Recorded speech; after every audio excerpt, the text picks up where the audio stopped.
আমার চাকরি জীবনের কথা। অংশ 1, কোটাকের বছরগুলিতে। 2006 জুলাই, মুম্বাই। স্লাম রিহ্যাবিলিটেশন সোসাইটিতে একটা 1 BHK অ্যাপার্টমেন্ট ভাড়া নিয়েছিলাম দুজনে, যার রেন্ট ছিল 16,000 টাকা। সেখানেই মাধুরী আর আমার বিবাহিত জীবন শুরু হয়েছিল। 2006 সালের মে মাসে আমি নিজে মুম্বাই চলে এসেছিলাম, কারণ আমাদের বিয়ের আগে দুজনের থাকার জন্য আমাকে একটা জায়গা ঠিক করতেই হতো। তখন আমার মাইনে ছিল ট্যাক্স নিয়ে 48,000। তাই তখন আমার মনে হয়েছিল এটাই শ্রেষ্ঠ বিকল্প। লোয়ার প্যারালে নীলগঙ্গা কোঅপারেটিভ হাউজিং সোসাইটি, যার কিছু অংশ বস্তিবাসীদের দখলে ছিল, সেটাই আমাদের বিয়ের পরে বাড়িতে পরিণত হয়ে উঠল। মুম্বাইয়ের 1 BHK ছিল দিল্লির ড্রয়িং রুমের অর্ধেক। সদ্য বিবাহিত আমাদের দুজনের মধ্যে একে অপরের সঙ্গে এত প্রেম ছিল এবং আমরা দুজনেই যে ভবিষ্যতের দিকে এগোচ্ছিলাম, সেটা সত্যি ভালো লাগছিল। মনে হচ্ছিল শহরটা যেন আমাদের স্বাগত জানাতে প্রস্তুত। কোটাক অফিসটা নরিম্যান পয়েন্টে ছিল। রোজ সকালে কুইন্স নেকলেস দিয়ে গাড়ি চালিয়ে কাজে যাওয়ার অনুভূতিটাই আলাদা ছিল। আমি কোটাকের মার্জার এবং অ্যাকুইজিশন দলের সঙ্গে যোগ দিয়েছিলাম এবং প্রতিষ্ঠানের একটা অংশ হতে পারাটা আমার জন্য একটা দারুণ সম্মানের ব্যাপার ছিল। আমাকে রিপোর্ট করতে হতো সুঘোষ মাহারিকারকে, যিনি আবার ফাল্গুনী নায়ারকে, মানে যিনি নায়িকার হেড, তাকে রিপোর্ট করতেন, যিনি ইনভেস্টমেন্ট ব্যাংকিংয়ের ওভারঅল হেড ছিলেন। আমি নতুন সদস্য হিসেবে যোগদান করেছিলাম। তখনও আমার টপ বস উদয়ের সঙ্গে পরিচয় হয়নি, কিন্তু তার সম্পর্কে শোনা গল্পগুলো আমাকে অবাক করে দিচ্ছিল। এক কথায়, আমি ইমপ্রেসড হচ্ছিলাম। যখন আমার বস সুন্দর স্প্রেডশিট নিয়ে উদয়ের কাছে যেতেন, তখন তিনি শুধুমাত্র তার 1980-র এক পুরনো ক্যালকুলেটর বার করতেন এবং সমস্ত কাজ এক লহময় সেরে ফেলতেন। অবাক হওয়ার কিছু নেই, কারণ তিনি ইনভেস্টমেন্ট ব্যাংকিং সার্কিটে নিজের জন্য যে বিশাল খ্যাতি তৈরি করেছিলেন, সেটাই তার কাজের দক্ষতার কথা সবাইকে বুঝিয়ে দেয়। একসময় কোম্পানি, কোঠারি এবং কোটাক ইনভেস্টমেন্ট ব্যাংকিংয়ে 3K হিসাবে পরিচিত ছিল। কোটাক সার্কিটে লালা নামে উদয় পরিচিত ছিলেন। তার সাধারণ জীবনযাপনের জন্য তিনি বিখ্যাত ছিলেন।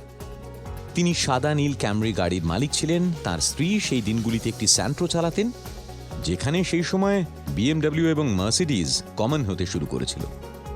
কোটাক ইনভেস্টমেন্ট ব্যাংকিংয়ের লোকেরা ভালো রোজগার করলেও খরচ করতে দ্বিধাবোধ করতেন এবং খরচ করতে পারতেন না, কারণ তাদের বসই যে খরচ করতেন না। Anchor electricals. কোটাকে প্রথম বছর আমাকে অ্যাঙ্কার ইলেকট্রিক্যালসের ট্রানজাকশনের দায়িত্ব দেওয়া হয়েছিল। অ্যাঙ্কার ইলেকট্রিক্যালস বৈদ্যুতিক সরঞ্জামের বাজারে এক পরিচিত নাম। তারা ওই সময় ক্রেতা খুঁজছিল। যাদবজি এবং দামজি ভাই শাহ, এই দুজন গুজরাটি ব্যক্তি এই কোম্পানিটি প্রতিষ্ঠা করেছিলেন। ছোট থেকে শুরু করে ধীরে ধীরে তাদের কোম্পানিটিকে তারা ভারতে প্রতিষ্ঠিত করে তোলেন। ভারতীয় ট্রেডিশনাল ব্যবসা কিভাবে গড়ে ওঠে, এটা দেখার বিশাল সুযোগ ছিল আমার কাছে। তাদের পুরো ইতিহাস শুনে ভাবতেও পারিনি যে তাদের এই সাধারণ ব্যবসার শুরুর দিকে ফাউন্ডারের বড় পুত্র অতুল ভাই, যার সঙ্গে আমি সেলসের কাজে যুক্ত ছিলাম, তারাই একসময় ভোরলি নাকার একটি দোকানের বাইরে মাটিতে শুয়ে থাকতেন। এটি হলো গরিব থেকে বড় লোক হওয়ার এক অপূর্ব কাহিনী। আমাকে আমার বস বিকাশ অ্যাঙ্কার ইলেকট্রিক্যাল অফিসে চুক্তি দেখতে নিযুক্ত করেছিল এবং অ্যাঙ্কার ইলেকট্রিক্যালসের অফিসে থাকার স্বাধীনতাও দিয়েছিল। আগামী 9 মাসের জন্য তাদের অফিস আন্ধেরিতে MIDC আমার এবং আমার রিপোর্টিং ম্যানেজার নীরজের সঙ্গে আমার কাজের জায়গা হতে চলেছিল। অ্যাঙ্কার অফিস সম্পর্কে একটা মজার কথা হলো, আপনি যে ভাষাতেই কথা বলুন না কেন, উত্তর সবসময় গুজরাটিতেই পাবেন। সৌভাগ্যক্রমে আহমেদাবাদে 2 বছর কাটানোর ফলে আমি ভাষাটা শিখতে শুরু করেছিলাম। প্রথমবার বুঝতে পারলাম যে গুজরাটি ভাষা ব্যবসা করার জন্য একটা দুর্দান্ত ভাষা। সেই অ্যাগ্রেশন ব্যাপারটা নেই যেটা অন্য ভাষায় থাকে। এমনকি সবচেয়ে উত্তপ্ত আলোচনার মধ্যেও শব্দ বা কথার স্বরে রাগ বোঝা যায় না। এই সময়ের মধ্যে আমি ইনভেস্টরদের সঙ্গে অনেক ঘুরে বেড়িয়েছি, কচ্ছ, দমন এবং দিউয়ের অ্যাঙ্কার প্লান্টে। যদিও সবার সাধারণ ধারণা ছিল যে ইনভেস্টর ব্যাংকিংয়ে একজন কর্মচারীকে সুন্দর একটা অফিসে বসে থাকতে হয়, স্যুট এবং টাই পরতে হয় আর ল্যাপটপের স্ক্রিনের দিকে তাকিয়ে থাকতে হয়, কিন্তু না, বাস্তবে আরও অনেক কাজই করতে হয়। আসল কাজ ছিল লেনদেনকে ফাউন্ডারের এক্সেন্ট্রিসিটিস থেকে বাঁচানো এবং এমন একটা কাজ করা, হিসেব রাখা এবং আরও অনেক কিছু করা। আমি এরকম বেশ কিছু ঘটনার সম্মুখীন হয়েছি। অতুল ভাই মুম্বাইয়ে থাকাকালীন পান করতেন না, কিন্তু তিনি ডিউয়ে গিয়ে করতেন ইনভেস্টরদের কিছু বলে তাদের আতঙ্কিত করবার আগে তাকে তার ঘরে নিয়ে যাওয়াটাই ছিল আমার দায়িত্ব। বিশেষ একদিনের ঘটনা, যা চিরকাল আমার স্মৃতিতে থাকবে। আমি তাদের অফিসে বসেছিলাম এবং হঠাৎই সেল ট্যাক্স রেড করা হলো। আমাদের জানার আগেই সেই চত্বর সেল করে দেওয়া হয়েছিল। তোমার কি কোটাকের পরিচয়পত্র আছে? আমাকে তাদের সিএফও জিজ্ঞেস করলেন। একজন ইয়াং অ্যাসোসিয়েট রূপে আমি মাথা নাড়িয়ে তাকে হ্যাঁ বললাম। আমার বলার পর তিনি আমাকে নির্দেশ দিলেন তার কাছে থাকা নগদ 2 লাখ টাকা নিয়ে অফিস থেকে বেরিয়ে যেতে। গেটে সেলস ট্যাক্স কর্মকর্তারা আমাকে বাধা দিলে আমি আমার কোটাক আইডি দেখাই এবং তাদের বলি যে আমি এখানে অফিসিয়ালি সরকারি কাজে এসেছি। যদিও আমাকে যেতে দেওয়া হলো, তবে আমাকে সেই টাকাগুলি 2 দিন ধরে আমার ব্যাগে বহন করতে হয়েছিল। যে মানুষটি মাসের শেষে 48,000 টাকা বেতন নিয়ে বাড়ি ফিরত, সে 2 লাখ টাকা নিয়ে ফিরছে, এটা অনেকটা বড় ব্যাপার, কারণ টাকার পরিমাণটা সত্যিই অনেকটা বেশি ছিল। আমি একদম কনফিডেন্ট হওয়ার নাটক করছিলাম, কিন্তু ভিতর থেকে আমি পুরোপুরি পাগল হয়ে গিয়েছিলাম। আমার বস আমাকে ছাড়ার একটা কারণ পেয়ে গিয়েছিল এবং সে আমাকে বলতে থাকে যে সেলস ট্যাক্স অফিসিয়ালরা এখন আমার বাড়ির দরজায় আসবে। মজার ব্যাপার হলো অ্যাঙ্কার থেকে কেউ আমাকে টাকাটা নেওয়ার জন্য ফোন করেনি। আমি নিজে থেকে সিএফওকে ফোন করে জানতে চেয়েছিলাম যে এই টাকাটা কিভাবে তাদের ফেরত দেব। অবশেষে আমাকে বলা হয়েছিল কাফ প্যারেডের একটি স্টোরের সামনে ওটা রেখে দিতে, আর সেইভাবেই আমার দুর্দশা শেষ হয়েছিল। তাদের ব্যবসা অনেক ভাগে বিভক্ত ছিল, একাধিক ছোট ইউনিট থাকার কারণে। আমাদের একটা জটিল লেনদেন করতে হয়েছিল একটা স্লাম্প সেলে, যেখানে সমস্ত কোম্পানি বিক্রি হয়েছিল একটা মূল কোম্পানির কাছে। এই মূল কোম্পানি পরে টাকা জমা করবে আমাদের কাছে। বেশ কিছু ক্রেতা ছিল মাঠে, স্নাইডার ইলেকট্রিক, উইপ্রো এবং প্যানাসনিকের সঙ্গে চুক্তিটা ছিল। অবশেষে প্যানাসনিকের সঙ্গে সেই চুক্তিটা ফাইনাল করা হয়। যদিও আজ মারুতি এবং রানব্যাক্সের চুক্তিগুলো ব্যাপকভাবে আলোচিত হয়, কিন্তু তখন 2007-এর সময় অ্যাঙ্কারের ডিল সবচেয়ে বড় ক্রস বর্ডার ডিল ছিল, যেটা জাপান থেকে ভারতে হয়েছিল। যখন প্যানাসনিক কোম্পানির 80% ইকুইটি $400 মিলিয়ন কিনেছিল এবং ওখানে 20% ব্যালেন্স দিয়ে প্রমোটারদের আর্ন আউট বিল্ড করানো হয়েছিল। শুধুমাত্র যে এটা অ্যাঙ্কারের জন্য একটা বড় চুক্তি ছিল তাই নয়, কোটাকের জন্য এটা বড় চুক্তি ছিল, কারণ চুক্তিতে আমাদের ফি ছিল প্রায় 25 কোটি টাকা। যখন কোটাকের অ্যাকাউন্টে ফির পরিমাণ এসে ঢুকল, তখন আমি আমার বসকে ফোন করে আত্মবিশ্বাসের সঙ্গে বললাম, ডিল ডান। আমার কর্মজীবনের প্রথম বছরেই এমন একটা জটিল চুক্তি হ্যান্ডেল করায় আমি কোম্পানিতে টাফ ডিল গাই হিসেবে ভালো রেপুটেশন তৈরি করেছিলাম।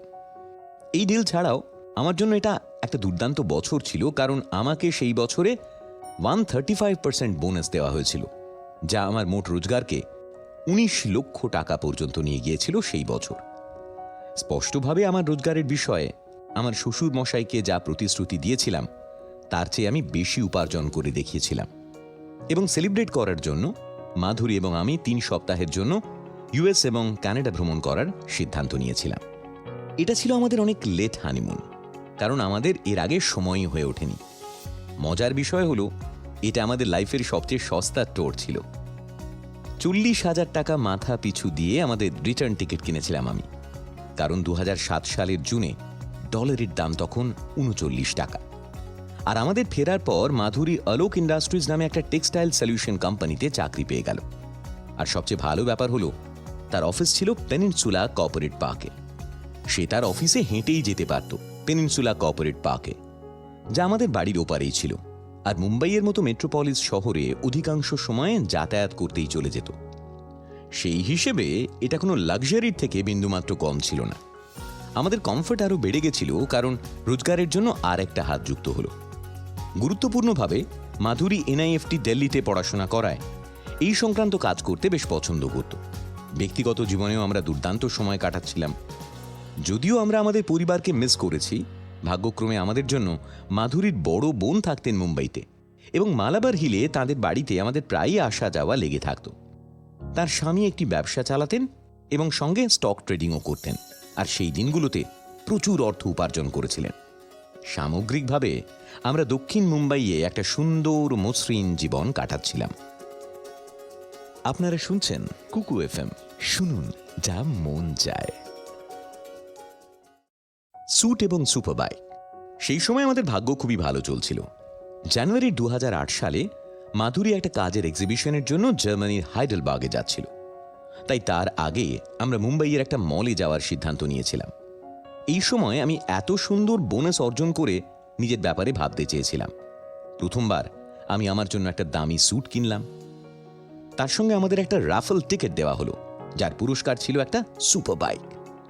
জীবনে আমি কখনো লটারি জিতিনি, তাই আমি খুব তাড়াতাড়ি এটার সম্পর্কে ভুলে গিয়েছিলাম। কিন্তু হঠাৎই একদিন আমার কাছে একটা ফোন এলো আর আমাকে জানানো হলো যে আমি সুপার বাইক জিতেছি, ইয়ামাহা MT-01, যার মূল্য ছিল 12 লক্ষ টাকা। আমার মনে পড়ে জার্মানিতে মাধুরীকে উত্তেজিতভাবে ফোন করে এই খবরটা জানিয়েছিলাম। কিছুক্ষণের জন্য খুশি হলেও পরে এই উচ্ছ্বাস কমে গেল এবং ও প্র্যাকটিক্যালি ভাবতে লাগলো যে এই বাইক নিয়ে আমরা কি করব। সে ভাবলো যে আমাদের মলকে জিজ্ঞাসা করা উচিত যে আমাদের জন্য এর পরিবর্তে দ্বিতীয় কোনো পুরস্কার ওরা দেবে কিনা, যেটা ছিল একটা টেলিভিশন সেট। পানিয়াওয়ালি বাত মত কর, অর্থাৎ ব্যবসায়ীদের মতো কথা বলো না। তার প্রতি আমার এটাই প্রতিক্রিয়া ছিল। তাকে বোঝালাম যে আমাদের সুপার বাইকটাই নেওয়া উচিত।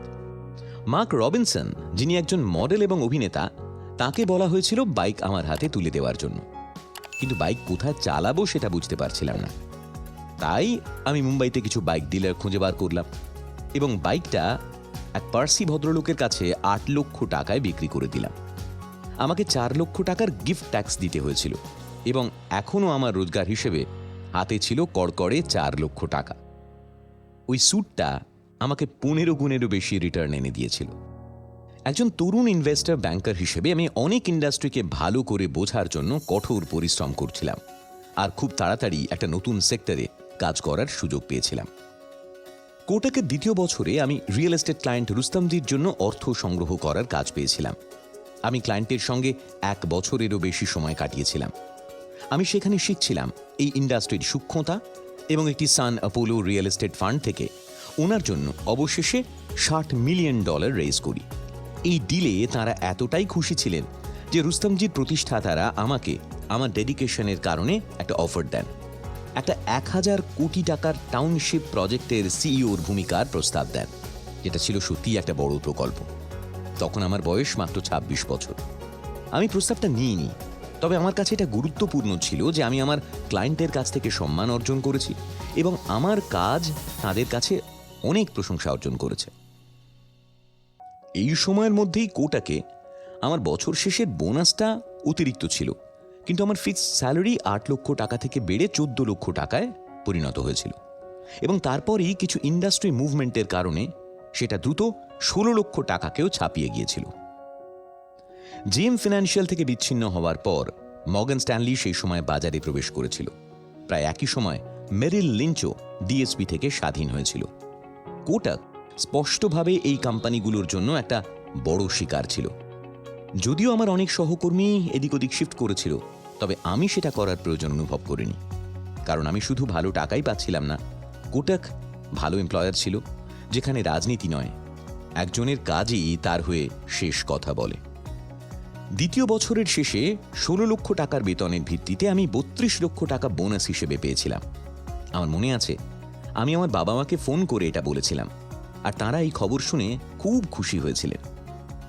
এটা না ভেবে পারলাম না যে কিভাবে 4 বছর আগে একটি 32 লক্ষ টাকার বিল্ডার ফ্লোর কেনার কথা ভাবাটাও অসম্ভব ছিল, আর এখন আমি 1 বছরে সেই অর্থের সমপরিমাণ বোনাস হিসেবে রোজগার করেছি। জুলাইয়ের 2007-এর কাছাকাছি আমার বোন অ্যাকচুয়ারিয়াল সায়েন্সের কোর্সে পারসিউ করছিল এবং সে মুম্বাইয়ে মিউনিখ রেতে চাকরি পেয়ে আমাদের সঙ্গে থাকবার জন্য চলে আসে। যদিও 1 BHK ঘরে 3 জনের থাকাটা একটু সমস্যার ছিল, তবে আমরা এতদিন পর পরিবারের একজন সদস্যকে পেয়ে খুব খুশি ছিলাম এবং ওর আসার পর সত্যি আমরা যে আমাদের পরিবারকে কতটা মিস করছিলাম সেটা খুব ভালো করে বুঝতে পারছিলাম। যদিও আমার বোনের মুম্বাইতে থাকার সময়টা খুবই সীমিত হওয়া সত্ত্বেও তার থাকার একটা ঘটনা যেটা আমাদের খুব মনে পড়ে, যদিও সেটা নিয়ে আমি খুব একটা গর্বিত নই। ও একজন অ্যাসপায়ারিং লয়ার শানাক শর্মার সঙ্গে সেই সময় ডেটিং করছিল। এমনকি সে শানাককে আমার সঙ্গে পরিচয় করানোর জন্য বাড়িতেও ডেকেছিল। আমি নিজে লাভ ম্যারেজ করেছিলাম। আমার বোনের এটাই আশা ছিল যে আমি হয়তো ব্যাপারটা বুঝব। এমনকি আমার মনে আছে আমি শানাককে কেবল একটা হাই এবং একটা বাই বলেছিলাম। যাই হোক, ভাগ্যক্রমে এই অকওয়ার্ড মিটিংয়ের জন্য কোনো সমস্যা হয়নি। সেই শানাকই এখন আমাদের ব্রাদার ইন ল। আমার বোন ম্যাক্স নিউ ইয়র্ক লাইফ থেকে একটা প্রস্তাব পেয়ে পুনরায় দিল্লিতে যাওয়ার পর আমরা আরও বেশি বাড়িকে মিস করতে শুরু করলাম। প্রতিদিনই আমরা তাকে একটু একটু করে মিস করতে শুরু করি। সেই সময় মাধুরী এবং আমি সিদ্ধান্ত নিয়েছিলাম যে এবার আমাদের নিজেদের পরিবার শুরু করার সময় এসেছে। এরপরই মাধুরী গর্ভবতী হল, কিন্তু তার প্রথম 3 মাস খুব ঝুঁকিপূর্ণ হয়ে উঠেছিল। এমনকি পানিপথে তার বাবা মাকে দেখতে যাওয়ার সময় তাকে হাসপাতালে ভর্তি হতে হয়েছিল। আমি তার সঙ্গে থাকার জন্য যখন তার কাছে আসি, তখন আমরা এটা খুব ভালো করে বুঝতে পারছিলাম যে মুম্বাইতে থাকা এরপর আর সম্ভব নয় এবং আমাদের পরিবারের সাপোর্টেরও প্রয়োজন রয়েছে। মাধুরীর অবস্থার পরিপ্রেক্ষিতে আমি অফিসের ট্রান্সফারের জন্য আবেদন করলাম। ভাগ্যক্রমে কোটাক খুবই সহনশীল ছিল এবং 2008-এর মধ্যেই আমরা দিল্লিতে ফিরে আসি। বাড়ি ফেরার কথা, সত্যি কথা বলতে হলে আমাদের দিল্লিতে ফেরার মুহূর্তটা একেবারে সঠিক সময় হয়েছিল। 2008 সালে মার্কেট ক্রাশ হয়ে গিয়েছিল। মর্টগেজ সমস্যা, ক্রেডিট সমস্যা, গভর্নমেন্ট বেল আউট। আগামী কয়েক মাস ধরে সংবাদ শিরোনামগুলোতে এই হেডলাইনগুলো অনেক বেশি করে আসতে থাকবে। 15ই সেপ্টেম্বর 2008-এ লেমন ব্রাদার্সের দেউলিয়া হওয়া মর্টগেজ ক্রাইসিসের ক্লাইম্যাক্সে পরিণত হল। আর এটা পরিষ্কার ছিল ইনভেস্টমেন্ট ব্যাংকিংয়ের ভালো সময় শেষ হয়ে গেছে। আমরা মার্কেটের শুরুর দিকে লক্ষ্য করেছিলাম ভারতের রিলায়েন্স পাওয়ার আইপিওতে স্টক এক্সচেঞ্জের স্বপ্নযাত্রা কয়েক মিনিটের মধ্যেই শেষ হয়ে যায়। ঘটনাক্রমে এই আইপিওটির হ্যান্ডলিং করছিল কোটাক। আসলে অনিল আম্বানি গ্রুপের জন্য কোটাকের পয়েন্ট পার্সন ছিলেন আমার বস সুঘোষ মাহারিকার। আমার মতে তাদের পাওয়ার অন ইন্ডিয়া অন ক্যাম্পেইনটি সবচেয়ে বেশি মার্কেটেড ক্যাম্পেইন হিসেবে বলা যেতে পারে। বহু মানুষ এখনও মারিন ড্রাইভের সেই ট্যাগলাইনের সঙ্গে উজ্জ্বল বেলুনগুলোকে মনে করে। এছাড়াও হাই ডেসিবেল মাস মিডিয়া ক্যাম্পেইনও ছিল। যখন সেই আইপিও পারফর্ম করতে ব্যর্থ হয়, তখন মার্কেটগুলো ডুবে যায়। আইপিওর আগেই সুঘোষের থেকে আমরা জানতে পারি এই আইপিওটিকে নিয়ে চিন্তার বিষয় আছে এবং সেটা উনি অ্যাডমিটও করছিলেন। তিনি উল্লেখ করেছিলেন রিলায়েন্স পাওয়ার ওই সময় বালার্ড এস্টেটে একটি টেবিল এবং 2টি চেয়ার সহ একটি কোম্পানি ছিল। অবশ্যই রিলায়েন্স পাওয়ার আইপিওর হেরে যাওয়ার ইতিহাস তো সবাই জানে, যেটা অনেক ইনভেস্টরকে নিশ্চিহ্ন করে দিয়েছে। প্রকৃতপক্ষে অনিল আম্বানিকে শেয়ারের একটা বোনাস ইস্যু করতে হয়েছিল, যাতে তিনি অংশগ্রহণ করেননি। এটা সেই সব ইনভেস্টরদের জন্য যাদের সেই আইপিওতে লস হয়েছিল। এরপর সব কিছু পরিষ্কার দেখা যাচ্ছিল যে বিয়ার চক্র শুরু হয়ে গেছে। আমার নিজের আয় আগের বছর 48 লক্ষ টাকা থেকে নেমে সে বছর 22 লক্ষ টাকা হয়েছে। মার্চ মাস সবসময় কোটাকে লালাকে মানে উদয়কে সঙ্গ দিত। মূল্যায়নের সময় আসে। মূল্যায়নের আগের কোয়ার্টারে বা যে কোয়ার্টারের মূল্যায়ন হচ্ছিল সেটা শেষ হয়ে যায়। সত্যি এটা কেউ ভাবতেও পারেনি যে এই রকম একটা সময় আসবে। 2008 সালে দিল্লি থেকে ফেরার আগে আমি একটা ডিলের উপর কাজ করছিলাম, যা HDIL এর সঙ্গে ছিল। HDIL এর মালিক ছিলেন ওয়াধওয়ান পরিবার। তখন তারা একটা 6 সেন্স নামের হোটেল চেইনকে টেক ওভার করতে চাইছিল। একজন সিন্ধি জেন্টলম্যান এবং তার ফ্রেঞ্চ গার্লফ্রেন্ডের নেতৃত্বে এই 6 সেন্স একটা বিলাসবহুল 5 স্টার হোটেল হয়ে উঠেছিল। নীরজ এবং আমাকে এই প্রকল্পে অ্যাসাইন করানো হয়েছিল। আসলে আমি আর নীরজ একসঙ্গে অনেক প্রজেক্টে কাজ করে একটা স্ট্রং টিম হয়ে উঠেছিলাম। বান্দ্রার HDIL হাউসে প্রথম দিন যাওয়ায় আমার মনে হয়েছিল এখান থেকে জীবিত বের হতে পারাটা বড় ব্যাপার। বেসমেন্টে আমার গাড়ি পার্ক করার পর আমি দুটো ধুলোয় ঢাকা পুলিশ জিপ দেখতে পাই। আমি জানতাম যে ওয়াধওয়ানদের খুব বদনাম আছে। তাদের ব্যবসার মডেল হলো স্লাম তৈরি করা, পরে আবার তাদের ওখান থেকে সরিয়ে ফেলা। আর এগুলো তারা করত FSI বা ফ্লোর স্পেস ইন্ডেক্স পাওয়ার জন্য এবং পরে বিল্ডারদের বিক্রির জন্য। তবে তাদের বাড়িতে পুলিশ জিপগুলোতে ধুলো জমা দেখে আমার কিন্তু অন্যরকম কিছু মনে হয়েছিল। সৌভাগ্যক্রমে আমার আগের সব ক্লায়েন্ট এতটা সাংঘাতিক ছিল না, তবে তাদের কাজ অনেক জটিল ছিল। এইরকম একটা কমপ্লেক্স ডিল হলো ইন্ডিয়ান টেলকো এয়ারসেলের প্রতিষ্ঠাতা শিবশঙ্করন এবং মালয়েশিয়ার অপারেটর ম্যাক্সিস কমিউনিকেশনের মধ্যে তাদের $1.08 বিলিয়ন চুক্তিতে আর্বিট্রেশন করা। যদিও এই ডিল 2006 সালে হয়েছিল, পরে শিবা অভিযোগ করেছেন যে ম্যাক্সিস ইচ্ছাকৃতভাবে সময় মতো পাবলিক না হয়ে EBITDA না হয়ে অনেক ডিলে আর্ন আউট নিতে দেয়নি। এই সমস্যা আর্বিট্রেশনের অধীনে চলে গেছিল। এই সময়টাতে কোটাক ম্যাক্সিসকে ক্যাপিটাল মার্কেট এক্সপার্ট বানানোর জন্য কোটাককে চুজ করা হয়েছিল। এবং এটাই আমাকে টেলিকম মার্কেটটা খুব কাছ থেকে বোঝার সুযোগ দিয়েছিল। আমি একটা গুরুত্বপূর্ণ রিপোর্টও তৈরি করেছিলাম, যা ম্যাক্সিস আর্বিট্রেশনে ব্যবহার করবে বলে ঠিক করেছিল। যদিও উদয় এই রিপোর্টে সাইন করেনি, কারণ উদয়ের ধারণা ছিল এর কারণে 2G স্পেকট্রামের অ্যালোকেশন লাইসেন্সে কিছু প্রবলেম হতে পারে এবং সে কোনো রকম কন্ট্রোভার্সির রিস্ক নিতে চাইছিল না। যদিও ম্যাক্সিস এই ডকুমেন্টটি ইউজ করেছিল, কিন্তু সেটা আর্বিট্রেশনের অফিসিয়াল ডকুমেন্ট হিসেবে যায়নি। 2G স্ক্যামের ব্যাপারে সব ফাঁস হওয়ার পরে বোঝা গেল যে উদয়ের পূর্ব ধারণা সত্যিই ঠিক ছিল। কোটাককে $1 মিলিয়ন ফি দেওয়াটা বাধ্যতামূলক ছিল। এটা পরিষ্কার ছিল যে ও জানতো এই ফি এর ব্যাপারটাকে ওনার রেপুটেশনের জন্য যেতে দেওয়া উচিত। সত্যি কথা বলতে কি, উদয়ের কাছ থেকে সবচেয়ে বড় লেসন যেটা শিখেছিলাম সেটা হলো, উদয় বলতো যে কোনো জিনিসে ইনভলভ হওয়ার আগে ওটার নেগেটিভ আউটকামগুলো বোঝা উচিত। দিল্লিতে থাকার সময় কিছু ডিল সংক্রান্ত কাজের কারণে মুম্বাইতে যেতে হতো। আমার স্ট্রং ওয়ার্ক এথিকের কারণে এবং সেই সময়ের সিচুয়েশনের হিসেবে হোটেলের বদলে আমার সিস্টার ইন লয়ের বাড়িতে থাকাটাই আমি বেশি প্রেফার করতাম। আর সবসময় আমার সিস্টার ইন ল এবং তার হাজব্যান্ড দীপক গুপ্তা আমায় খুব খাতির করতেন। তাদের 1 BHK রুম, সেটা তারা আনন্দের সঙ্গে ভালোবেসে আমায় ছেড়ে দিয়ে নিজেরা লিভিং রুমের সোফায় শুতেন। মুম্বাই ঘুরতে যাওয়ার সময় একবার মৃত্যুর হাত থেকে বেঁচে ফিরেছিলাম। শহরে আমি কিছু টেস্টি খাবার খাবো বলে মালভিয়া নগরে আমার ছোটবেলার বন্ধু এবং প্রতিবেশী মানসী কোহলিকে ফোন করে চিকেন রোল খাওয়ার জন্য তাকে তার স্বামীর সঙ্গে আসতে বলি। একসঙ্গে মিলেই এই আনন্দ উপভোগ করব বলে ঠিক করেছিলাম। কালাবার খান চাচার দোকান, যেটা ছিল তাজ হোটেলের পিছনে, আমি তাদেরকে সেখানেই আসতে বলি। শেষ মুহূর্তে যদিও মানসী কিছু অফিসিয়াল কাজে জড়িয়ে পড়েছিল, তাই সে বলেছিল যে সে আসতে পারবে না। ততক্ষণে আমি একটা ক্যাব নিয়ে মেরিন ড্রাইভের ক্লাব মাঠ পেরিয়ে কোলাবার দিকে যাচ্ছিলাম। তক্ষুনি আমার কাছে আমার সিস্টার ইন লয়ের ফোন আসে এবং সে আমাকে জিজ্ঞেস করে আমি কোথায় আছি, এবং সে আমাকে নিরাপদ জায়গায় যেতে বলেছিল, কারণ সাউথ মুম্বাইয়ে শুট আউটের কিছু খবর পেয়েছিল সে। তক্ষুনি আমি চৌপাট্টি থেকে ইউটার্ন নিয়ে দাদারে আমার সহকর্মী শৈলেশ রাঠির বাড়িতে চলে গেলাম। সেখানে পৌঁছবার পর আমি সমস্ত নিউজ চ্যানেলগুলোতে সেই সংবাদ দেখতে পাই আর জানতে পারি যে তাজ হোটেলে হামলা হয়েছে। ওই দিন আমার সঙ্গেও খুব খারাপ কিছু হতেই পারত, যদি না ভাগ্য আমার সহায় হতো। আমি বিশ্বাসই করতে পারছিলাম না যে আমি মৃত্যুর মুখ থেকে বেঁচে ফিরেছি। আমার জীবন বেঁচে গেলেও আমাদের পরিবার একটা বড় ঘটনার অপেক্ষায় ছিল, আমাদের প্রথম সন্তানের জন্ম। কিন্তু তাকে বাঁচানো গেল না। মাধুরীর 3 মাসের পর আল্ট্রাসাউন্ডে ফিটাল অ্যাসেসমেন্ট করার পর দেখা যায় শিশুর ঘাড়ে অতিরিক্ত বৃদ্ধি ঘটেছে, মানে শিশুটি প্রতিবন্ধী হতে পারে এবং জন্ম দেওয়ার ঝুঁকি রয়েছে। খবরটা আমাদের সব স্বপ্নকে ভেঙে গুঁড়িয়ে দিয়েছিল। সেই সময় আমরা খুব নিশ্চিত ছিলাম যে আমরা সব কিছু দিয়ে সেই শিশুটির যত্ন নেব। তবে শিশুর জন্মের পর তার কষ্টের কথা চিন্তা করে আমরা একটা হৃদয় বিদারক সিদ্ধান্ত নিয়েছিলাম, আর সেটা ছিল অ্যাবর্শন। আমাদের মনে হচ্ছিল আমাদের জন্য সব কিছু যেন শেষ হয়ে গেছে।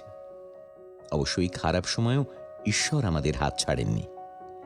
এই ঘটনার 6 মাস পরে আমরা ফ্রান্স এবং মার্কিন যুক্তরাষ্ট্রে ঘুরতে গিয়েছিলাম, যাতে আমরা আমাদের অতীতকে কিছুটা হলেও ভুলতে পারি। সেই সময়ই আমি মাধুরীর থেকে জানতে পেরেছিলাম যে সে পুনরায় প্রেগন্যান্ট।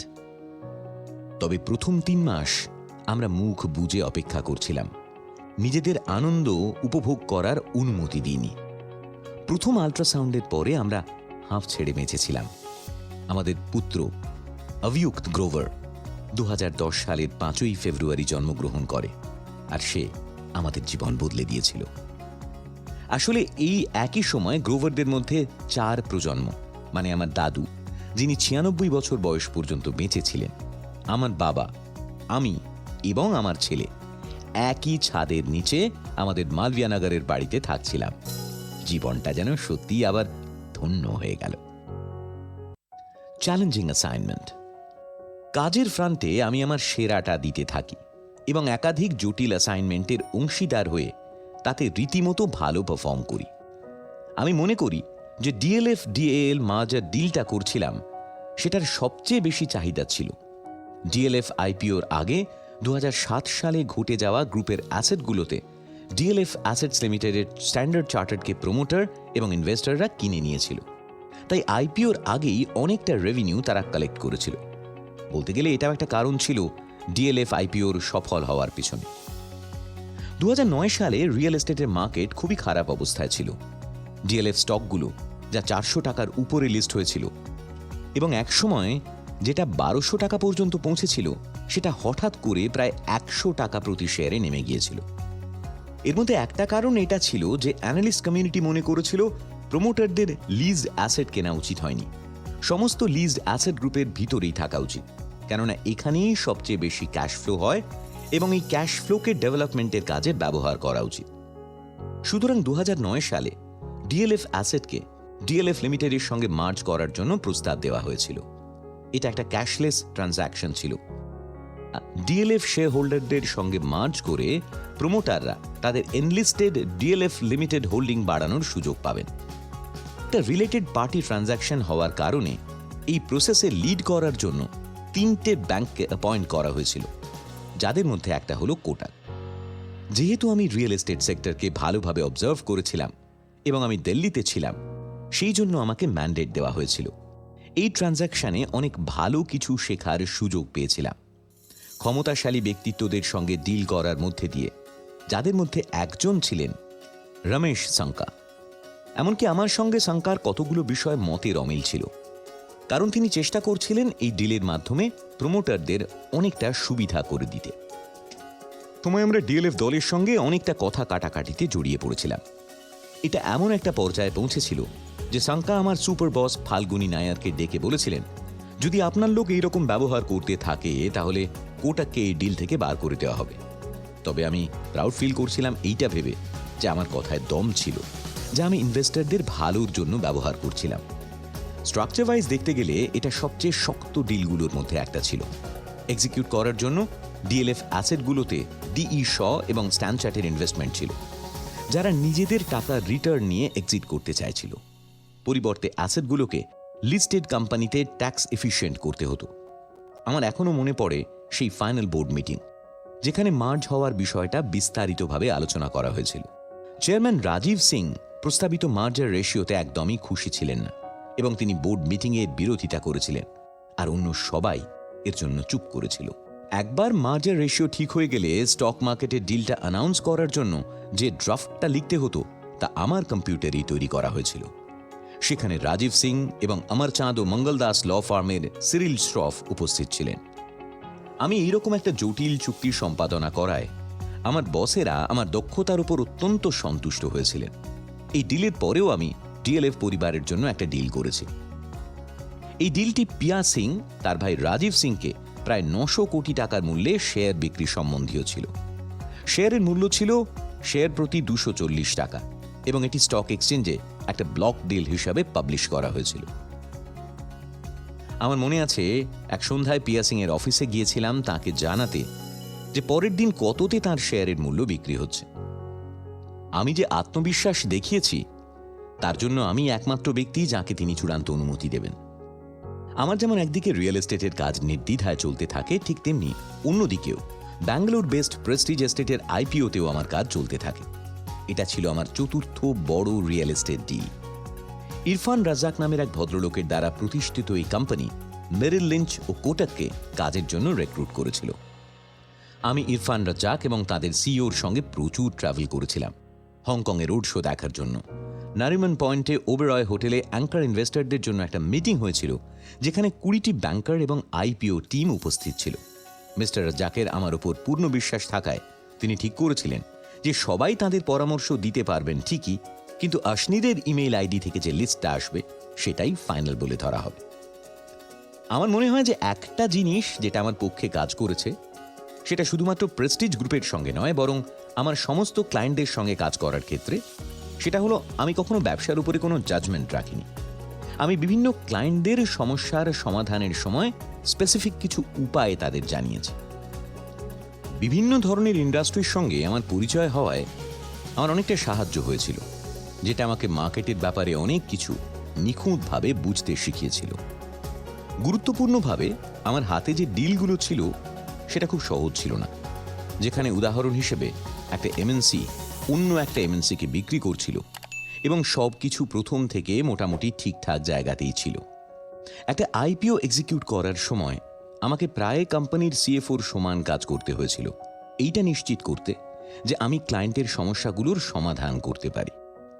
উদাহরণ হিসেবে পিসি জুয়েলার্সের আইপিও, যেটা আমি নিজে শেষ পর্যন্ত ম্যানেজ করেছি। পিচ ডেক তৈরি করা থেকে ব্র্যান্ডকে তানিষ্কের কম্পিটিটর ব্র্যান্ড হিসেবে বেঞ্চমার্ক করা থেকে শেষ পর্যন্ত ইনভেস্টরদের এই ব্যাপারে পুরোটা বোঝানো অবধি পুরোটা আমি নিজেই করেছি।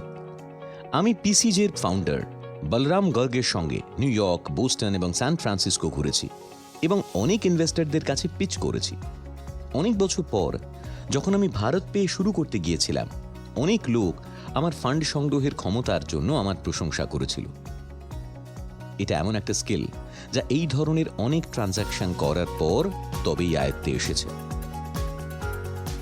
সত্যি কথা বলতে গেলে কোটাক আমার আত্মবিশ্বাস অনেকটা বাড়িয়ে দিয়েছিল। বিশেষ করে যখন আমি সাকসেসফুল ফাউন্ডারদের মুখোমুখি হয়েছি, তখন আমি যেটা খুব ভালো করে বুঝতে পেরেছিলাম সেটা হলো যে কারোর ব্যবসায় নিখুঁত নয় এবং প্রতিটি প্রতিষ্ঠাতাদেরই নিজস্ব ইনসিকিউরিটি আছে। আমি যখন এই প্রতিষ্ঠাতাদের দেখতাম তখন আমি আর তাদের ভয় পাইনি। আমি বুঝতে পেরেছিলাম যে কিভাবে সঠিক সময়ে সঠিক পদক্ষেপ নিতে হবে সেখানে পৌঁছানোর জন্য যেখানে তারা এখন আছে।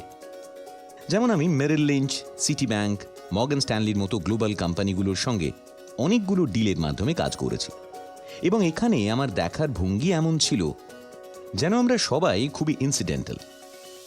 আসল খেলাটা খেলতো প্রমোটাররা। তাই আমি সবসময় এই জিনিসটা বোঝার চেষ্টা করতাম যে প্রমোটাররা কি এমন করেছে যার জন্য আজ তারা এইরকম একটা জায়গায় পৌঁছেছে। বড় হওয়ার সময় একটা মিডল ক্লাস ফ্যামিলিতে জন্মগ্রহণ করার কারণে পরিবারের সদস্যদের মধ্যে একটা ধারণা ছিল যে ব্যবসায়ীরা অসৎ পথে হেঁটেই বেশি উপার্জন করেছে। তবে আমি যেটা দেখেছি যে ব্যবসায়ীরা কিন্তু নিজের কাজের প্রতি সত্যি সৎ। এরই সঙ্গে আমি মাধুরীর ব্যবসায়িক পরিবারকেও খুব কাছ থেকে দেখেছিলাম, আর আমি বুঝতে পারছিলাম যে একটা বিজনেস ফ্যামিলি আর একটা সার্ভিস ফ্যামিলির মধ্যে চিন্তা ভাবনার ঠিক কতটা পার্থক্য রয়েছে। একটা সার্ভিস ফ্যামিলি ডিসিপ্লিনড হয়, একটা নির্দিষ্ট রুটিন মেনে চলে, কিন্তু আকস্মিক চলে আসা বিপদের সঙ্গে লড়াই করার ক্ষমতা তাদের খুবই কম থাকে। আমার নিজের পরিবারেই আমি একটা জিনিস লক্ষ্য করেছি যে মাধুরীর ইনসিকিউরিটি এবং তার জীবনের এক্সপেকটেশন বহন করার ক্ষমতা আমার ধারণার চেয়ে অনেক বেশি ছিল। আমি এটাও বুঝতে পারছিলাম যে শুধু বেতন পেয়ে কেউ কখনো ধনী হতে পারে না। এন্টারপ্রেনার হওয়ার ইচ্ছেটা মনের মধ্যে জাগতে শুরু করেছিল আমার। নিজের ভেতরেই কোথাও একটা আমার মনে হতো যে এখন না হলেও খুব শিগগিরই আমি এন্টারপ্রেনার হয়ে দেখাবো। একটা ফলক এবং একটা 5 গ্রাম স্বর্ণ মুদ্রা। আমার আইআইএম ব্যাচমেটগুলোর মধ্যে এটা একটা সিক্রেট জোক ছিল যে যদি আপনি কোনো প্রতিষ্ঠানে দীর্ঘ সময় ধরে থাকেন আর গ্র্যাচুইটি পান, তাহলে আপনার অন্য কোথাও আর চাকরি হবে না আর আপনি মানসিকভাবে অবসর নেবেন। আমি আগেই কোটাকে 5 বছর কমপ্লিট করে গ্র্যাচুইটি পেয়ে গিয়েছিলাম। 5 গ্রামের সোনার কয়েন এবং সেই সঙ্গে যে অলংকার ফলক পেয়েছিলাম তা সংস্থায় আমার ভালো কাজ করাকে তুলে ধরে। তবে 2013 সালে এই কাজ করতে করতে আমি কিছুটা বিরক্ত হতে শুরু করেছিলাম। আমি ঠিকঠাকভাবে অনেক ট্রানজ্যাকশনই করেছিলাম, কিন্তু ইনভেস্টমেন্ট ব্যাংকিংয়ের সেই শুরুর দিনের অভিজ্ঞতা আর ছিল না। বহু কম্পিটিটর বাড়ার সঙ্গে সঙ্গে ফি অনেকটাই কমে যাচ্ছিল। বেশিরভাগ ক্লায়েন্টই এখন নিজের কাছে একজন M&A এক্সপার্ট রিক্রুট করছিল। বড় সাফল্যের জন্য সঠিক পরিমাণে ফি দিতে আর তৈরি ছিল না তারা। উদয়ও অনুভব করছিলেন যে ইনভেস্টর ব্যাংকিং একটা ট্র্যাডিশন হয়ে দাঁড়িয়েছে, একটা ইনস্টিটিউশনাল বিজনেস হওয়ার বদলে। এই ব্যবসার জন্য সঠিক শেয়ারের অংশ দিতে সে রাজি ছিল না। আমার কোটাকের ভবিষ্যতের কথা বলতে গেলে সেটা মুম্বাইতে, আর শহরের সেই আগের আকর্ষণ আমার জন্য পুরোপুরি মুছে যাচ্ছিল। আমি অধিকাংশ মানুষকেই বলে থাকি যে মুম্বাইতে আপনি বরিভ্যালি থেকে জীবন শুরু করেন এবং প্রথমে ব্যান্ড্রা, তারপর ওয়ারলি এবং শেষমেশ নরিম্যান পয়েন্টে চলে যাওয়ার লক্ষ্যে থাকেন, আর তারপর আপনার মৃত্যু হয়। আসলে আপনার জীবনের লক্ষ্যগুলো কমে যায়। এখানে ব্যাপারটা হলো যে আপনার প্রথম বাড়ি বরিভ্যালিতে হবে এবং আপনাকে দাহ করা হবে সাউথ মুম্বাইতে। আমার আইআইএম ব্যাচে আমি হয়তো একমাত্র ব্যক্তি যে 5 বছরেরও বেশি একটা অর্গানাইজেশনে কাজ করেছি এবং তাতে আমার কোথাও যেন মনে হয়েছে যে আমি একটা কমফর্ট জোনে আটকে আছি। তবে সময় এসেছিল অন্যদিকে নজর দেওয়ার। আমার সহকর্মী জেসু কৌশল কোটাকে তার স্বামী অজয়ের সঙ্গে আমার পরিচয় করিয়ে দিল। অজয় একজন বিল ডেস্ক প্রতিষ্ঠাতা, সেই ফিনটেক কোম্পানিগুলোর মধ্যে একটা যেটা প্রফিটেবল ছিল এবং এর ইনভেস্টরদের অনেক ডিভিডেন্ড পাইয়ে দিয়েছিল। $4.7 বিলিয়ন মূল্যে কেনার কথা ছিল পেইউ, যা ভারতের সবচেয়ে বড় ফিনটেক চুক্তিগুলোর মধ্যে একটা ছিল। কোম্পানিটি আমাকে একটি বিষয় থেকে আরেকটি বিষয় নিয়ে আসলো এবং অজয় আমাকে আমেরিকান এক্সপ্রেস ব্যাংকে সঞ্জয় ঋষির সঙ্গে পরিচয় করিয়ে দিল, যে কর্পোরেট ডেভেলপমেন্টের জন্য কাউকে খুঁজছিল, বিনিয়োগের জন্য একটা অভিনব মার্কিন নাম এবং M&A। এবং তার বিচারে আমার এই কাজ সংক্রান্ত অনেক অভিজ্ঞতা ছিল। কোটাকে 7 বছর দীর্ঘ মিনিংফুল টেনিওরের পর এবার আমার এগিয়ে যাওয়ার সময়। আমি সেই সময় খুব স্পষ্ট ছিলাম যে আমি কোটাকের জীবন পদ্ধতি এবং সেখানে যে সমস্ত ইম্পর্ট্যান্ট লেসন শিখেছি তা আমাকে আগামী জীবনে অনেকটা সাহায্য করবে। হাস্যকরভাবে তখন আমি একদমই বুঝতে পারিনি যে কোটাক আমার পরবর্তী কর্মজীবনে আবার ফিরে আসবে এবং আমার জীবনকে এক নতুন মোড়ে নিয়ে যাবে। আমি যখন আমেক্সে যোগদান করি তখন সবাই এই চাকরিটাকে আমেরিকার সরকারি চাকরি বলতো। এবং কেন সবাই এরকম বলতো আমি খুব তাড়াতাড়ি সেই কারণটা খুঁজে বার করে ফেললাম। আমেক্সে কাজ করা ছিল প্রায় সরকারি চাকরির মতো, শুধু এই ক্ষেত্রে সরকার ছিল আমেরিকায় অবস্থিত এবং আমাদের লেনদেন ডলারে হতো। আমার এমএনসির প্রথম কর্মক্ষেত্র আমাকে উপলব্ধি করিয়েছে যে এখানে কালচার অনেক বেশি কমফোর্টেবল আমাদের দেশীয় লালা কোম্পানির চেয়ে। ভারতে আমেক্সের একটা বিশাল সেটআপ ছিল এবং 2টো অপারেশন সেট ছিল। এক, ব্যাক অফিস অপারেশন যা গ্লোবাল বিজনেসকে সাপোর্ট করত, এবং 2, ইন্ডিয়া স্পেসিফিক ক্রেডিট কার্ডের ব্যবসা, যার অংশ ছিলাম আমি। এটা একটা ভালো স্ট্রাকচারাল অর্গানাইজেশন ছিল এবং প্রতিটি ব্যক্তির জন্য স্পষ্টভাবে ঠিক করে দেওয়া একটা নির্দিষ্ট ভূমিকা ছিল। ভিন্ন ব্র্যান্ড, বিভিন্ন ব্র্যান্ডে আপনার অবস্থান আপনার বেতন এবং স্টক অপশন নির্ধারণ করে দিত এবং সেজন্য প্রতিটি ব্যক্তি আপনার ক্ষমতা বুঝে যেত এবং আপনার অর্গানাইজেশনে আপনার পজিশন। আমি ব্যান্ড 40-তে ছিলাম। ওয়ার্ক কালচার অনুযায়ী আমার ইউজুয়াল প্রোটোকল ছিল মিটিং কন্ডাক্ট করা, তাদের সময় রেকর্ড করা এবং তাদের উপর ফলো আপ রাখা। সংক্ষেপে বলতে গেলে কहीं कोई आग नहीं लगी थी, অর্থাৎ কোথাও কোনো আগুন লাগেনি, এমনকি বেশিরভাগ মানুষের পেটেও নয়। তবে আমার বস সঞ্জয় ঋষি অত্যন্ত অ্যাম্বিশিয়াস ছিলেন। তিনি ভারতে একটি এমএনসিতে কাজ করা প্রথম ব্যক্তিদের মধ্যে একজন ছিলেন এবং ভারতীয় অর্থনীতির লিবারালাইজেশনের দিন থেকে জিনিসগুলির অগ্রগতি দেখেছেন, যেমন কর্পোরেট ক্যারিয়ার। আজ আমরা তাদের যতটা জানছি বা দেখছি, তখন তার কোনো অস্তিত্ব ছিল না। তিনি সাউথ এশিয়ার আমেক্সের প্রধান ছিলেন, একজন আমেক্স গাই যিনি সিস্টেমটি অত্যন্ত ভালোভাবে বোঝেন। আমি ছিলাম সঞ্জয়ের মূল সিএক্সও দলের সবচেয়ে কনিষ্ঠ সদস্যদের মধ্যে একজন।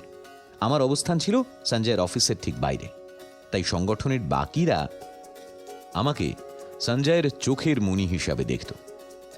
আমেক্স ছিল দেশের 3য় বৃহত্তম ক্রেডিট কার্ড প্রদানকারী কোম্পানি এবং এটা এনজয় করার সবচেয়ে বড় সুবিধা হল end to end payment operation. এটা একটা অনন্য ব্যাংক লাইসেন্সের মালিক, যে কার্ড জারি করা হতো তার নিজস্ব নেটওয়ার্ক এবং এছাড়াও বণিক অধিগ্রহণ করা যেত। তাদের ব্যবসার 1/3 বড় বিশ্বাসযোগ্য উপভোক্তাদের থেকে আসত। মূলত 2/3 ব্যালেন্স ইউএস ভিত্তিক এমএনসিস কোম্পানিজের থেকে এসেছে। তবে আমেক্সের সমস্যা ছিল দ্বিগুণ। প্রথমত, এটা সত্যি ছিল যে নকশা দ্বারা এই কার্ডগুলোকে কিছু নির্বাচিত ব্যক্তিদেরই প্রদান করা হতো। এটা যতটা ইউটিলিটি পরিষেবা ছিল ততটাই বিলাসিতা বা লাইফস্টাইল পেমেন্ট ব্র্যান্ডও ছিল। আর দ্বিতীয় হলো যে এমএক্সের টিকিট সাইজ বাজারের 2 গুণ ছিল, যেটা ব্যবসায়ীদের পিচ করা সত্ত্বেও। তবে তাদের 2.6%-এর ওপর কমিশনের কারণে বণিক অর্জনের গতি সীমাবদ্ধ ছিল। এটা ব্যাখ্যা করে যে যখন আপনি একটা প্রিমিয়াম রিটেল আউটলেটে ঢোকেন, আপনি বাইরে আমেক্স ওয়েলকাম স্টিকার দেখতে পাবেন, কিন্তু সম্ভবত যদি আপনি একটি আমেক্স কার্ড দিয়ে পেমেন্ট করতে চান, আপনাকে বলা হবে যে মেশিনটি অকেজো। এই প্রক্রিয়ায় ব্যবসায়ীর আশা হলো যে আপনি একটা ভিসা বা মাস্টার কার্ডের সাহায্যে পেমেন্ট করুন, তা না হলে তাকে টাকা দিতে হবে একটা কম লেনদেনের ফি এর সঙ্গে, বা তাকে আপনি ক্যাশ দিলে আরো ভালো। ভারতীয় বাজারে, যেখানে খুচরো বাজারে মার্জিন খুবই খারাপ, উচ্চ লেনদেন ফি আমেক্সের জন্য একটা বড় বাধা হয়ে দাঁড়িয়েছিল। আমেক্সের বাজার তাই হোটেল, এয়ারলাইন্স এবং হাই এন্ড রেস্টুরেন্টেই সীমাবদ্ধ ছিল। এই চ্যালেঞ্জগুলো সত্ত্বেও সেই সময়টা ছিল অসাধারণ। যেখানে আমি end to end card economics শিখেছিলাম, একটা শিক্ষা যা আমার পরবর্তী বছরগুলোতে কাজে আসবে যখন আমি ভারতে পে সেট আপ করব। যে বছর আমি অ্যামেক্সে যোগ দিয়েছিলাম সেটাও আমার জন্য খুব বিশেষ ছিল ব্যক্তিগত জীবনে, যেহেতু সেই বছর আশীর্বাদ হিসেবে আমার দ্বিতীয় সন্তান জন্ম নেয়, আমাদের কন্যা মান্নাত। কয়েক বছর আগে 2012 সালে মাধুরী গর্ভধারণ করেছিল, কিন্তু তৃতীয় মাসের আল্ট্রাসাউন্ডে ভ্রূণে দেখা গিয়েছিল অস্বাভাবিকতা এবং সেই কারণেই গর্ভাবস্থা টেকেনি। মান্নাতের আশায় আমরা আমাদের আঙুল শক্ত করে ক্রস করে ভগবানের কাছে প্রার্থনা করেছি, আর এবারও আমরা আমাদের রক্তমাংসের শিশুকে আমাদের হাতে ধরে রাখতে সক্ষম হয়েছি। অভিয়ুক এবং মান্নাতের সঙ্গে আমাদের জীবন এখন সম্পূর্ণ, যদিও আমরা এখনও আমাদের তৃতীয় সন্তানের আশা মনের মধ্যে পোষণ করি। কর্মক্ষেত্র হিসেবে অ্যামেক্সে আমার কাজ ঐতিহ্যগত ব্যবসা বৃদ্ধির ছিল না, ছিল তার পেমেন্ট ইকোসিস্টেম মূল্যায়ন করা এবং নিশ্চিত করা কিভাবে আগামী দিনে পেমেন্ট প্লেয়ারের সংখ্যালঘু বিনিয়োগের মাধ্যমে বৃদ্ধির সম্ভাবনা নিশ্চিত হতে পারে। যদিও এতদিন যা করে এসেছি কাজটা তার থেকে খুব বেশি আলাদা ছিল না, কিন্তু পেমেন্ট স্পেস গ্রাউন্ডটা আমার জন্য নতুন বিষয় ছিল। আমার অ্যাসাইনমেন্টের প্রথম দিকে আমি বাজারকে পুরোপুরি ম্যাপ করেছিলাম, সেখানকার মূল খেলোয়াড় নির্ধারণ করতে। সে তারা ওয়ালেট হোক বা ইস্যুয়ার, অনলাইন পেমেন্ট এগ্রিগেটর বা মার্চেন্ট অ্যাকোয়ারার। একটা জিনিস যা আমাকে সীমাবদ্ধ রাখত তা ছিল অনেক চেক এবং ব্যালেন্স, যেগুলো 2008 সালে ফেড ব্যক্তিগতভাবে ব্যাংকে স্থাপন করেছিল সংকট বেলআউটের পরে। এমএক্সে স্থাপিত একটা ব্যক্তিগত সীমাবদ্ধতা চালু করা হয়, যা হলো এমএক্স যদি কোনো কোম্পানিতে 5%-এর বেশি ইকুইটি অর্জন করতে চায় তাহলে তার ফেডের অনুমোদনের প্রয়োজন পড়বে। তাই আমি যে সমস্ত ইনভেস্টমেন্টগুলো খুঁজেছিলাম সেগুলো সংখ্যালঘু বিনিয়োগ হতে হতো। এই ধারাতে নিরুৎসাহিত না হওয়ায় আমি প্রত্যেক ফিনটেকের প্রতিষ্ঠাতাদের সঙ্গে ব্যক্তিগতভাবে দেখা করার সিদ্ধান্ত নিলাম। প্রত্যেক প্রতিষ্ঠাতা তাদের ব্যবসায়িক মডেলের বৈধতা হিসেবে অ্যামেক্সের বিনিয়োগের দিকে নজর দিয়েছিল বলে আমার কাজ আরও সোজা হয়ে গিয়েছিল, যা তাদের থেকে পাওয়া চেকের চেয়ে অনেক বেশি মূল্যবান ছিল। পেটিএম এবং রিবাউন্ড মোবিকুইকের ডিল। আমার বিনিয়োগের আদেশ অনুসারে একটা অংশ হিসাবে আমি পেটিএম এর মূল্যায়ন করেছিলাম অ্যামেক্সের তার উপর বিনিয়োগের সম্ভাবনা আছে কিনা জানতে। এটা তাদের বিখ্যাত আলিবাবা রাউন্ড হওয়ার আগে ছিল। বিজয় শেখর শর্মার সঙ্গে আমার একটা দীর্ঘ বৈঠক হয়েছিল। ভিএসএস স্পষ্টভাবে একজন উত্তম প্রতিষ্ঠাতা ছিলেন এবং এমন একজন ব্যক্তিত্ব সম্পন্ন মানুষ বলে তাকে মনে করা হতো সেই সময়। আমি সেই ব্যক্তিকে এবং তার দৃষ্টিভঙ্গিকে খুবই পছন্দ করতাম। আমরা 197 নয়ডায় দীর্ঘ 3 ঘন্টা কাটিয়েছি অফিসে, যেখানে তিনি আমাকে ওয়ালেটের গল্পের মাধ্যমে ব্যাখ্যা করেছিলেন যে কিভাবে তিনি একটি ডিজিটাল মুদ্রা তৈরি করার ব্যাপারে তার চূড়ান্ত দৃষ্টিভঙ্গি নিয়েছিলেন। তার দৃষ্টিভঙ্গি বুঝতে পেরে আমি ভিএসএসকে এবং তার বিনিয়োগ ব্যাংকার মধুর দেওরা, যিনি এখন তাদের সিএফও, এবং সিটি ব্যাংক থেকে পঙ্কজ জৈনকে এএমএক্স এর অফিসে আমন্ত্রণ জানিয়েছিলাম আমার বস সঞ্জয় ঋষির কাছে পিচ করার জন্য। নির্ধারিত সময়ে এসে ভিএসএস আমাদের কাছে তার বিনিয়োগ ডেকের পিচ করল। এর মধ্যেই তিনি আমাদের বলতে শুরু করলেন যে আইসিআইসিআই ব্যাংক এবং মাস্টার কার্ড তার উদ্যোগে অর্থ বিনিয়োগের অভিপ্রায় দেখিয়েছিল। সে তার প্রজেক্টেড স্ক্রিনে আইসিআইসিআই ইমেল খুলে সঞ্জয়কে অবাক করে দেয় এবং আইসিআইসিআই ব্যাংকের প্রস্তাব দেখায়। তার ব্যবসায়িক মডেলটি ভবিষ্যৎ ছিল বুঝতে পেরে আমি সবসময় ভিএসএস এর পক্ষেই ছিলাম। একটা নেটওয়ার্ক তৈরির কাজে তিনি ছিলেন। তিনি ব্যবসায়ীদের অধিগ্রহণ করছিলেন এবং সঙ্গে আরও অনেক কিছু। অনেক দিক থেকেই এমএক্স যা করছিল তাই তিনি করছিলেন, কিন্তু বড় মাত্রায়। ফর্ম ফ্যাক্টর হিসেবে ছিল মোবাইল। এখানে কোনো ক্রেডিট আন্ডাররাইট করার কোনো প্রয়োজন ছিল না। এই মডেলে মানুষ তাদের ওয়ালেটে তাদের নিজস্ব টাকা লোড করতে পারত। সঞ্জয় অবশ্য পুরনো যুগের গোপনীয়তা এবং ক্লায়েন্ট গোপনীয়তার সময় থেকেই ছিল। সেই একটা মিটিংয়ের মধ্যে সঞ্জয় অনুমান করছিল যে এটা একটা ভবিষ্যতের মাধ্যম হতে পারে। তবে আইসিআইসিআই উদ্ঘাটন অনুযায়ী গোপনীয়তা ভিএসএস এর বিশেষত্ব ছিল না। অতএব অভ্যন্তরীণভাবে তাকে এমএক্স ইকোসিস্টেমে বিক্রি করা কঠিন হবে এবং কালচারগতভাবে সে মাপসই হবে না। যদিও সেই চুক্তিটা হয়নি, তবে পেটিএম মূল্যায়ন করে আমরা এটা বুঝেছিলাম যে ভবিষ্যৎ প্রকৃতপক্ষে ওয়ালেট ইকোসিস্টেমের মধ্যেই রয়েছে। এরপর এটা আমাদের দ্বিতীয় বৃহত্তম প্লেয়ার মোবিকুইকে চলে যেতে পরিচালিত করেছিল। অ্যামেক্স অবশেষে মোবিকুইকের সিরিজ বি রাউন্ডে অংশগ্রহণ করে। যুক্তিগতভাবে আমরা রাউন্ডে $2.5 মিলিয়ন প্রতিশ্রুতির বিনিময়ে লিড বিনিয়োগকারী হিসাবে ছিলাম। যদিও সেকোয়া ইতিমধ্যেই একজন বিনিয়োগকারী ছিলেন তাদের মধ্যে, অ্যামেক্সের $2.5 মিলিয়নের প্রতিশ্রুতিতে শৈলেন্দ্র সিং আমার সঙ্গে ফোনে কথা বলেন। উনি $1 মিলিয়ন রাখতে রাজি হয়েছিলেন। সিসকো এবং অন্যান্য অংশগ্রহণকারীর মাধ্যমে একটি বৃহত্তর সিরিজ বি রাউন্ড নির্মিত হয়েছিল। আরেকটি কোম্পানি যা আমি অ্যামেক্সে থাকাকালীন সঞ্জয়ের সঙ্গে মূল্যায়ন করেছিলাম সেটা ছিল পাইন ল্যাবস। সঞ্জয়ের কাছে আমার গবেষণাপত্র ছিল যে তখনও পর্যন্ত বড় ব্যবসায়ীদের বেশ কয়েকটি পিওএস মেশিন রাখতে হয়েছিল বিভিন্ন বিক্রির জায়গায়, যাতে কম কমিশন চার্জ করা হয় তাদের নিজস্ব কার্ড ব্যবহার হলে। যাই হোক, পাইন ল্যাবস এমন একটা সিস্টেম গড়ে তুলেছিল যেখানে একাধিক অধিগ্রহণকারী ব্যাংক একটা একক পিওএস কার্ড ডিভাইসের প্রান্তের দ্বারা কনফিগার করা যেতে পারে।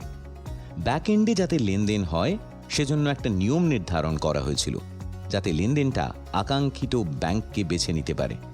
আমার সর্বোচ্চ সম্মান ছিল পাইন ল্যাবসের প্রতিষ্ঠাতা লোকবীর কাপুরের ওপর, যিনি একজন আইআইটির প্রাক্তন ছাত্র, আগে বিদেশে কাজ করেছেন স্ক্লামবার্গারে, একটি শক্তি সেবা এবং ইকুইপমেন্ট কোম্পানি, এবং পরে ভারতে ফিরে এসে তৈরি করেন পাইন ল্যাবস। আমি ব্যক্তিগতভাবে তাঁর সম্পর্কে যা পছন্দ করতাম তা হল তিনি একসঙ্গে কাজ করতে ভালোবাসতেন, এতটাই যে যদি তিনি নিশ্চিত করতেন দিল্লির বসন্ত বিহারের উচ্চস্তরে থাকতে পারেন, তার মূল দলও একই কাজ করতে রাজি হয়ে যাবে। লোকবীর অবশ্য তাঁর ইকুইটির একটা উল্লেখযোগ্য অংশ হালকা করে দিয়েছেন এবং একসময় সিকোয়া ক্যাপিটাল পাইন ল্যাবের শেয়ারের 70% মালিক ছিল। অ্যামেক্সে আমার যে বিনিয়োগ, ম্যান্ডেটের সঙ্গে তাদের ব্যালেন্স শিটও অধ্যয়ন করেছিলাম আমি জানলাম যে অ্যামেক্স 12% সুদের হারে আইসিআইসিআই ব্যাংক থেকে একটা ক্রেডিট লাইন নিয়েছে। এটা আমাকে স্ন্যাপডিলের মতো স্টার্টআপের কাছে যেতে সাহায্য করে, যারা সেই সময় সফট ব্যাংক থেকে বিশাল তহবিল সংগ্রহ করছিল। আমি তাদের কোষাগারের অর্থ আমেরিকান এক্সপ্রেস ব্যাংকিং কর্পোরেশনে রাখতে রাজি করিয়েছি, যা তাদের 9% হারে সুদ দিতে পারে। এই ব্যবস্থার সাহায্যে এমএক্সের খরচ 3%-এর মতো কমেছিল। যদিও এটা আমার কাজের অংশ ছিল না, তবুও আমি কোম্পানির জন্য এরকম কাজ করতে পছন্দ করতাম। অ্যামেক্সে আমার জন্য আরেকটা দুর্দান্ত শিক্ষা হলো যে জীবনে কোনো কিছুই স্থায়ী নয়। 2008 সালে অ্যামেক্স তাদের বিশ্বব্যাপী ব্যাংকিং ব্যবসাটা স্ট্যান্ডার্ড চার্টার্ডকে বিক্রি করে দেয়। তারা জানতো যে তাদের ভারতীয় ব্যাংকিং লাইসেন্স বিলুপ্ত হয়ে যাবে, কারণ ভারতে শুধুমাত্র লাইসেন্সপ্রাপ্ত ব্যাংকগুলোই ক্রেডিট কার্ড ইস্যু করতে পারে। তাই অ্যামেক্স আরবিআই এর সঙ্গে একটা অচলাবস্থায় পৌঁছল, যেখানে আরবিআই ঋণের কার্ড প্রদানের অনুমতি দেবে না। এটা লোককাহিনী যে অ্যামেক্স তখন তাদের প্রধান আলোচককে পাঠিয়েছিল, যিনি ছিলেন একজন জাত টেক্সান। সেই ব্যক্তি আরবিআই অফিসে ঢুকে বলেছিলেন যে হয় আরবিআইকে এটা মানতে হবে অথবা 15,000 চাকরি হারানোর জন্য দায়ী হতে হবে, কারণ তিনি অ্যামেক্সকে ভারতে বন্ধ করবেন এবং তারপর এখান থেকে ফিরে যাবেন। অ্যামেক্সের কাছে আজ একটা অনন্য ব্যাংকিং লাইসেন্স আছে ভারতে, যেখানে তারা পাবলিক ডিপোজিট নিতে পারে না এবং অগ্রাধিকার খাতে ঋণের প্রয়োজনীয়তা মেনে চলতে হয় না। আমি এখানে যে পাঠটা শিখেছি সেটা হলো, যতক্ষণ আপনি একটা কঠিন আলোচনা করছেন ততক্ষণ সবকিছুই সম্ভব। বহু পরে এটা খুব কাজে এসেছিল। আমি যখন পিএমসি ব্যাংককে কিনে নিয়েছিলাম আরবিআই থেকে, ভারত পে থেকে। আপনারা শুনছেন কুকু এফএম, শুনুন যা মন চায়। গ্রোফার্স একজন এন্টারপ্রেনার হিসেবে আমার যাত্রা শুরু। গুড়গাঁও, 2015, আগাম জামিন। আমি গ্রোফার্সে সিএফও হিসেবে জয়েন করলাম, আর প্রথম দিনেই আমি আমার অ্যাপল কম্পিউটারে এই নামেই ফাইল তৈরি করলাম। ওই সময় গ্রোফার্স একটা ছোট্ট ঘরের মধ্যে অপারেট করা হতো, যেখানে 15 জন কাজ করত। গ্রোফার্স, যে আগে B2B ব্র্যান্ডকে মার্চেন্ট ডেলিভারি সার্ভিস অফার করত, সেখান থেকে শিফট হয়ে পরবর্তীতে কনজিউমিং ফেসিং ব্র্যান্ডে পরিণত হয়েছিল এবং গ্রসারি ডেলিভার করত। সেই সময় দিনে সবথেকে বেশি 30টা অর্ডার এসেছিল। কিন্তু একটা প্রবলেম হয়ে গেল। আমার জয়নিংয়ের প্রথম দিনেই অরবিন্দর আমাকে বললেন গ্রোফার্স একজন অর্গানিক ভেজিটেবল ভেন্ডারকে অনবোর্ড করেছিল। ওই ভেন্ডার মিস্টার কাপুর নিজেরই অর্গানিক ভেজিটেবল থেকে 500 টাকার সবজি নিজের বাড়িতে ডেলিভার করালেন, কারণ সেই দিন 30টা অর্ডার ফুলফিল করার ছিল। কিন্তু ম্যানেজার সেটা দেখেনি যে সেখানে অর্গানিক লেখা ছিল।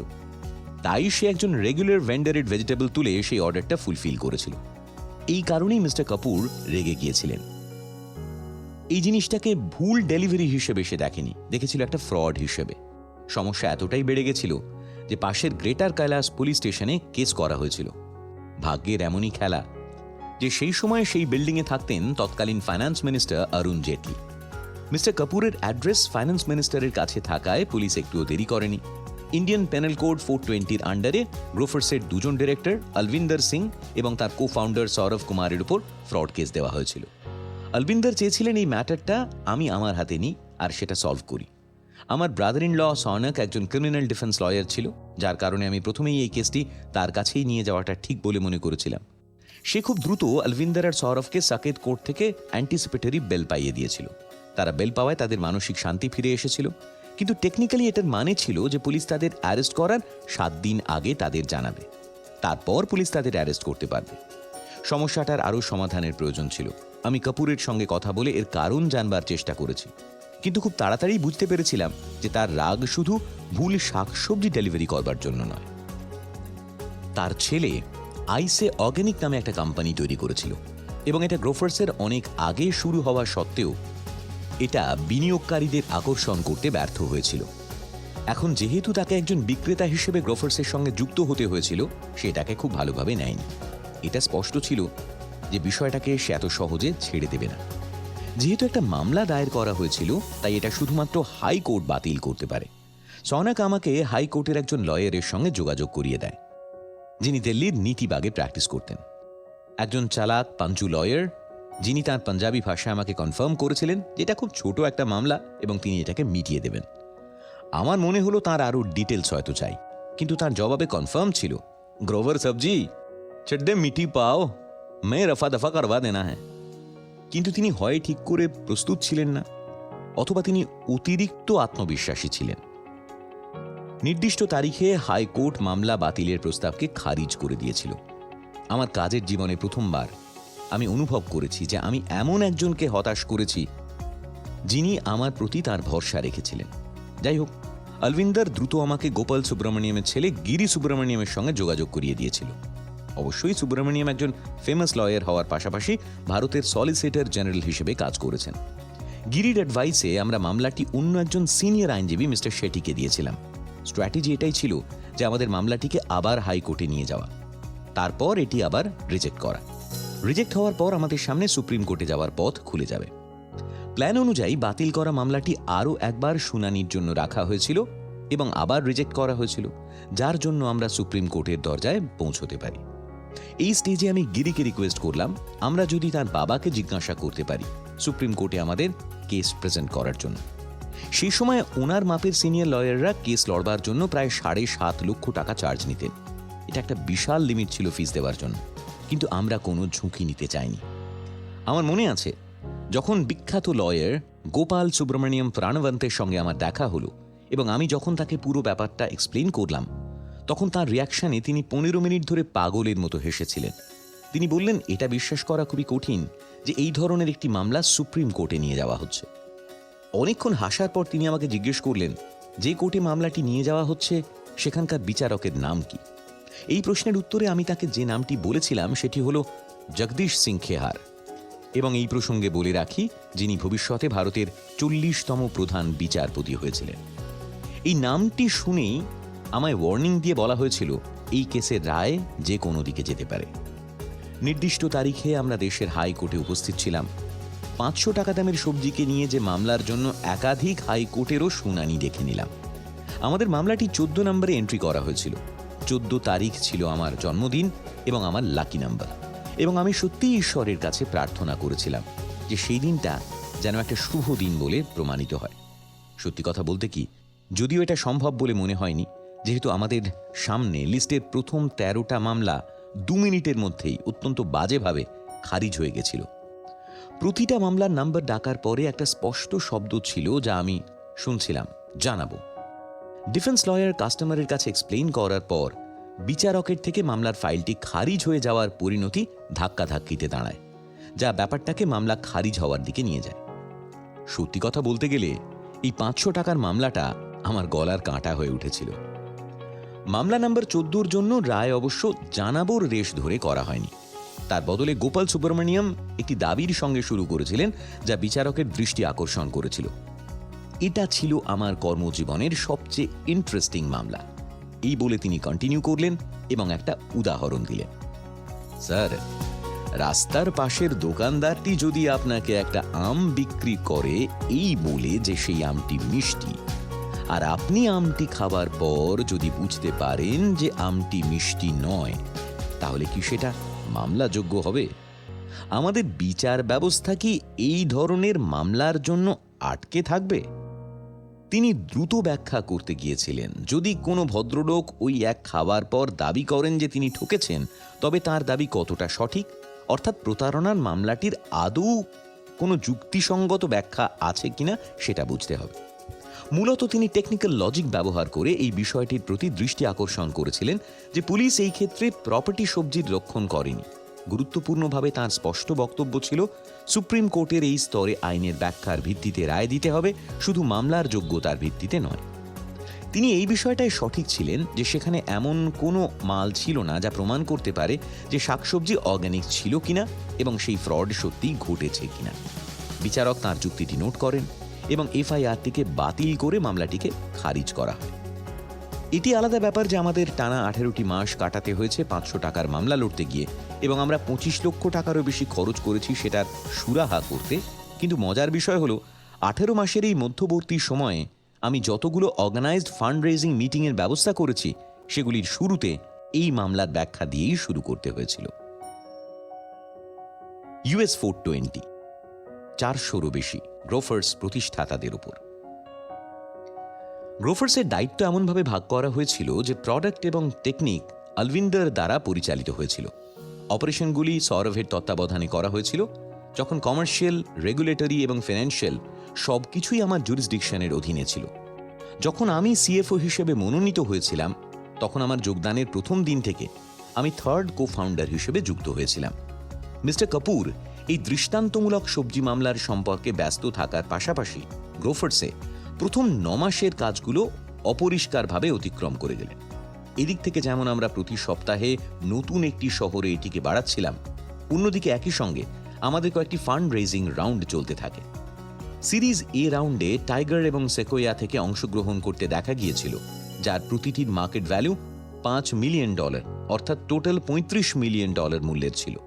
এবং সিরিজ বি ফিন্যান্সিং রাউন্ডে টাইগার, সেকোয়া এবং সেই সঙ্গে ডিএসটি গ্রুপ, অ্যাপোলেটো নামের অন্য বিনিয়োগকারী সংস্থার মাধ্যমে যারা অংশগ্রহণ করেছিল তাদের দেখা গিয়েছিল।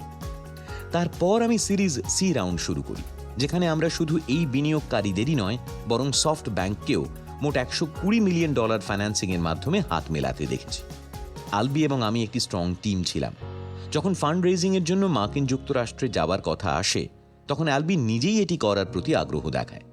কিন্তু একবার টার্ম শিটে সাইন হলে এবং যতক্ষণ পর্যন্ত না টাকা অ্যাকাউন্টে আসে ততক্ষণ পর্যন্ত সবকিছু আমি দেখতাম। 2015 সালটি সত্যিই গ্রোফার্সের জন্য খুব ভালো ছিল, যেখানে আমরা 9 মাসের মধ্যে প্রায় $35 মিলিয়ন ভ্যালুয়েশন থেকে $370 মিলিয়ন ভ্যালুয়েশনে পৌঁছে গেলাম। আসলে তখন আমাদের সব থেকে বড় কম্পিটিটর ছিল বিগ বাস্কেট। তবে আলভিন্দার এবং আমি একটা স্ট্রং টিম ছিলাম এবং এত ভালো করে ফান্ড রেজিং করেছিলাম যে আমরা খুব তাড়াতাড়ি তাদের সমান হয়ে যেতাম।